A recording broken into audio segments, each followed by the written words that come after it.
السلام علیکم، بسم اللہ الرحمن الرحیم۔ اللہم صلی علی محمد وعلی آل محمد کما صلیت علی ابراہیم وعلی آل ابراہیم انک حمید مجید۔ اللہم بارک علی محمد وعلی آل محمد کما بارکت علی ابراہیم وعلی آل ابراہیم انک حمید مجید۔ ترمذی کی روایت ہے 2463، روایت ہے حکیم بن حزام رضی اللہ عنہ سے کہ کہاں مانگا میں نے رسول اللہ صلی اللہ علیہ وسلم سے کچھ مال، تو عطا کیا مجھ کو جو مانگا میں نے پھر مانگا آپ صلی اللہ علیہ وسلم سے، آپ صلی اللہ علیہ وسلم نے پھر دیا مجھ کو۔ میں نے پھر مانگا آپ صلی اللہ علیہ وسلم سے، آپ صلی اللہ علیہ وسلم سے، آپ صلی اللہ علیہ وسلم نے پھر دیا مجھ کو۔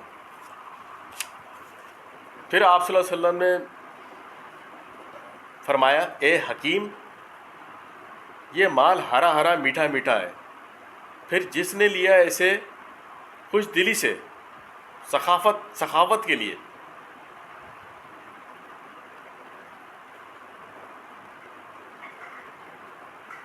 تو اللہ تعالیٰ اس میں برکت دے گا۔ یعنی جس نے یہ مال لیا خوش دلی کے ساتھ کہ میں اس سے اچھے کام کروں گا، نیک کام کروں گا، نیک مصرف میں لگاؤں گا، حقوق اللہ میں لگاؤں گا، حقوق العباد میں لگاؤں گا، نیک مصرف کے لیے لیا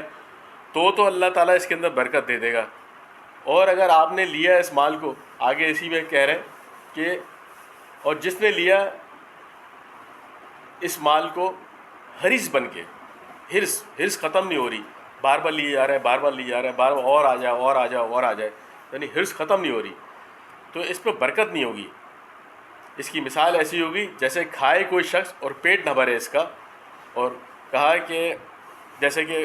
جتنا پیٹ میں ڈالے جاؤ اور پیٹ خالی کا خالی، بھوک ختم نہیں ہو رہی، بھوک ختم نہیں ہونا۔ انسان امیر تبھی ہوتا ہے جب وہ یہ اللہ کا شکر ادا کر کے کہتا ہے کہ الحمدللہ میرے پاس اللہ کا دیا سب کچھ ہے، بس ہو گیا امیر سمجھو۔ اور اگر اس نے یہ کہا کہ نہیں مجھے اور چاہیے اور چاہیے اور چاہیے، تو پھر اس کی حرص ہے، اور یہ حرص جو ہے جس کے اندر بھی قائم ہوگی اس میں برکت کبھی بھی نہیں ہوگی، پیٹ میں جتنا ڈالتے جاؤ وہ کم ہے۔ اور کہا اس کی آگے اوپر کا ہاتھ یعنی دینے والا بہتر ہے نیچے کے ہاتھ سے یعنی لینے والے سے۔ یہ جب بات سنی حکیم رضی اللہ عنہ نے تو فرمایا اے رسول اللہ صلی اللہ علیہ وسلم کہ قسم ہے اس پروردگار کی کہ جس نے آپ صلی اللہ علیہ وسلم کو بھیجا ہے حق کے ساتھ، میں آپ کے بعد یعنی کسی سے سوال نہ کروں گا یہاں تک کہ چھوڑ دوں میں دنیا کو، پس یعنی کہ مر بھی جاؤں گا، مرے دم تک میں اب کسی سے سوال نہیں کروں گا، مانگوں گا نہیں، چاہے میرا اپنا حق ہی کیوں نہ ہو۔ ابو بکر رضی اللہ عنہ کے زمانے کے اندر حکیم رضی اللہ عنہ کو جب مال غنیمت آتا تھا تو ان کے حصے میں جو آتا تھا تو حضرت ابو بکر صدیق رضی اللہ عنہ بلاتے تھے اور کہتے تھے کہ اپنا حصہ لے لو، تو وہ قبول کرنے سے انہوں نے انکار کر دیتے تھے کہ نہیں چاہیے، کیونکہ سن چکے تھے وہ حضرت آپ صلی اللہ علیہ وسلم سے کہ اس کا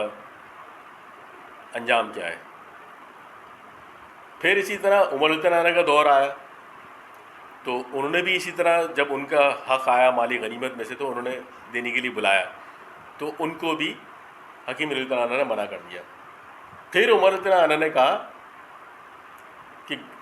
کہ میں گواہ کرتا ہوں تم کو ایک گروہ مسلمانوں کے کہ حکیم اس بات کا کہ پیش کرتا ہوں میں اس بات پر اس کا حق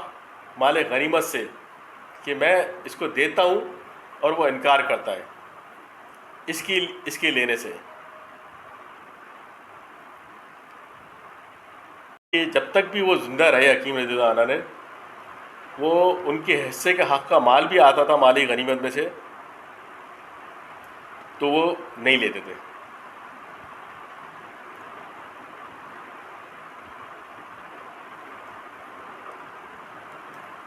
اگلی حدیث ہے 2465، روایت ہے انس بن مالک رضی اللہ عنہ سے کہ فرمایا رسول اللہ صلی اللہ علیہ وسلم نے جس کا مقصود ہے حاصل کرنا یعنی کہ آخرت ہو، اللہ تعالیٰ رکھ دیتا ہے بے پرواہی اس کے دل میں، اس کو اب کوئی دنیا سے کوئی مطلب نہیں ہوتا ہے کہ جو ہر وقت بس یہی سوچتا رہتا ہے کہ مجھے آخرت میں اس کا صلہ ملے، میں جو بھی حاصل کروں، مجھے جو بھی کام کروں، نمازیں پڑھوں، جو بھی اچھے کام کروں، جو بھی کماؤں، اس کا صلہ مجھے آخرت میں اللہ دے۔ تو اللہ تعالیٰ اس کے دل میں بے پرواہی ڈال دیتا ہے دنیا کی طرف سے، اور وہ جب اس دنیا سے بے پرواہ ہو جاتا ہے تو دنیا اس کے پاس ذلیل ہو کر آتی ہے. یعنی جب دنیا کو جس نے چھوڑ دیا، دنیا کی خاطر اس نے چھوڑ دیا کہ اب مجھے جو بھی چاہیے وہ آخرت میں چاہیے، تو یہ کہہ رہے ہیں کہ دنیا اس کے پاس ذلیل ہو کر آتی ہے. اور جس کا مقصود ہو دنیا حاصل کرنا، اللہ تعالیٰ رکھ دیتا ہے محتاجی اس کی دونوں آنکھوں کے سامنے، اور پریشان کر دیتا ہے خاطر اس کی، اور نہیں آتی دنیا اس کے پاس مگر جتنی مقدور ہو. یعنی اس کی حرص ختم ہو جاتی ہے، تو وہ پھر آخرت کا طلبگار ہی رہتا ہے کہ مجھے اب جو بھی چاہیے مجھے آخرت میں چاہیے. لیکن جو حرص کرے گا وہ اس کے پاس اس کو دنیا میں پریشانیاں اس کو جھیلنی پڑے گی. اگلی حدیث ہے 2466 ترمذی کی روایت ہے ابو ہریرہ رضی اللہ عنہ سے کہ نبی صلی اللہ علیہ وسلم نے فرمایا، بے شک فرمایا اللہ جلال نے، اے بیٹے آدم کے،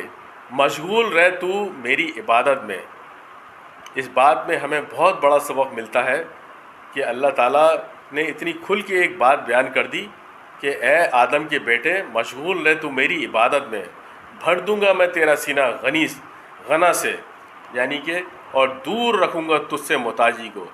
اور اگر نہ کرے گا تو میری عبادت تو بھر دوں گا میں دونوں ہاتھ تیری محنت و مزدوری میں، اور نہ دور کروں گا تجھ سے محتاجی تیری. یا میرے مالک، اس بات کی سمجھ سب کو آ جائے کہ اللہ تعالیٰ کہہ رہے ہیں کہ تم دنیا کی حرص نہیں کرو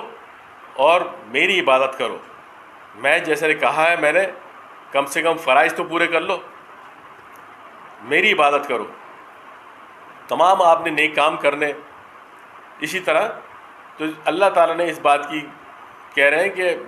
جب تم یہ کام کرو گے کہ میری عبادت کرو گے تو میں تمہیں کسی کا محتاج نہیں رکھوں گا.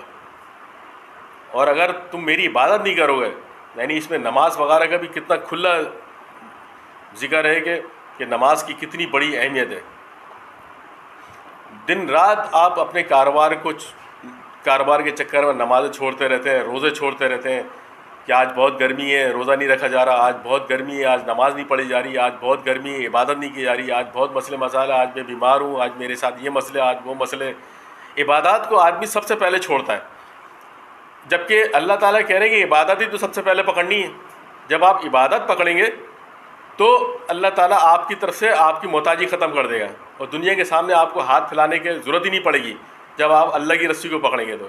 اور جب آپ یہ رسی کو سب سے پہلے چھوڑیں گے تو اللہ تعالیٰ آپ کو دنیا کا محتاج بنا دے گا اور لگا دے گا مزدوری کا، گدھا مزدوری کے، کہ آپ لگے پڑے رہو، بھاگتے رہو دنیا کے پیچھے، بھاگتے رہو. آپ کی محتاجی کبھی ختم نہیں ہوگی جب تک آپ نے اللہ کی رسی کو نہیں پکڑیں گے. یہی راستہ ہے مصیبت سے اور اسپیشلی آج کل کے حالت کے حساب سے نکلنے کا. شکریہ.